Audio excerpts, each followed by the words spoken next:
মুক্তির মন্দির সোপান তলে কত প্রাণ হলো বলিদান, লেখা আছে অশ্রু জলে।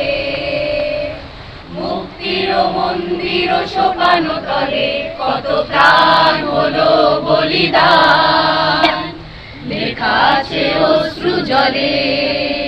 কত বিপ্লবী বন্ধুর রক্তে রাঙা বন্দিশালার ওই শিকল ভাঙা, কত বিপ্লবী বন্ধুর রক্তে রাঙা বন্দিশালার ওই শিকল ভাঙা। মশালে চিত্ত মুক্ত সচল মোরা ঝঞ্ঝার মতো উদ্যম, মোরা ঝর্ণার মতো চঞ্চল, মোরা বিধাতার মতো নির্ভয়, মোরা প্রকৃতির মতো সচল, মোরা ঝঞ্ঝার মতো উদ্যম, মোরা ঝঞ্ঝার মতো উদ্যম। হলো বলিদান, লেখা আছে অশ্রু জলে। যারা স্বর্গগত তারা এখনো জানে স্বর্গের চেয়ে প্রিয় জন্মভূমি। তারা কি ফিরবে আর শুকনো হাতে, যত তরুণ অরুণ গেছে অস্তা চলে। মুক্তির মন্দির সোপান তলে কত প্রাণ হলো বলিদান। স্ট্যামফোর্ড ইউনিভার্সিটির সাধারণ শিক্ষার্থীরা সমবেত হয়েছি।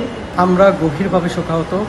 নাম না জানা অসংখ্য ভাই বোনেরা শহীদ হয়েছেন, শিক্ষার্থী ভাই বোনেরা তাদের প্রাণ হারিয়েছেন, তার প্রতিবাদে আজকে আমরা দাঁড়িয়েছি। আমরা প্রথমে ভার্সিটি প্রাঙ্গণে এসে আমরা ভার্সিটির বাহির থেকে প্রতিবাদী দেয়ালি লিখন দিয়ে শুরু করি, আর পরবর্তীতে ভার্সিটির ভিতরে ঢুকে ভার্সিটির সকল দেয়ালে প্রতিবাদী দেয়ালি লিখন এবং গ্রাফিতি আর্ট করি। পরবর্তীতে আমরা আমাদের ভাই বোনের প্রতি আমাদের শোক প্রকাশ করার জন্য মোমবাতি প্রজ্বলন করি এবং 1 মিনিট নীরবতা পালন করি, এবং পরবর্তীতে আমাদের শোকসভা শেষ হলে আমরা এই দাবি, আমাদের দাবি এবং প্রতিবাদ স্বরূপ আমরা মশাল মিছিল করি। আমাদের ভার্সিটি থেকে আমরা বহুদূর পর্যন্ত সেই মশাল মিছিল নিয়ে যাই, আবার আমরা ভার্সিটি প্রাঙ্গণে ফেরত আসি। আমরা আজকে এই আন্দোলন করার সময়, আন্দোলনরত অবস্থায় ভার্সিটির প্রশাসন থেকে পরিপূর্ণ সহযোগিতা পেয়েছিলাম, কিন্তু পরবর্তীতে যখন সাংবাদিক কর্মীরা আমাদের ভার্সিটি প্রাঙ্গণে ঢুকে সেটা আমাদের কভার করতে চেয়েছিল, ভার্সিটির প্রশাসন সেখানে প্রথমে নারাজ ছিল, তারা রাজি হচ্ছিল না। পরবর্তীতে ভার্সিটির শিক্ষার্থীরা তাদের সাথে কথা বলে তাদেরকে কনভিন্স করতে পারি এবং তারা পরবর্তীতে আমাদের সাথে একাত্মতা প্রকাশ করে এবং সাংবাদিক ভাই বন্ধুরা আমাদের ভার্সিটির ভিতরে আসে আমাদের এই আন্দোলন, আমাদের এই প্রতিবাদ আর আমাদের এই শোকসভা কভার করতে সক্ষম হয়। আমি জানাতে চাই আমার এই সাধারণ শিক্ষার্থী বন্ধুরা সবাই আমাদের এক হওয়ার সময়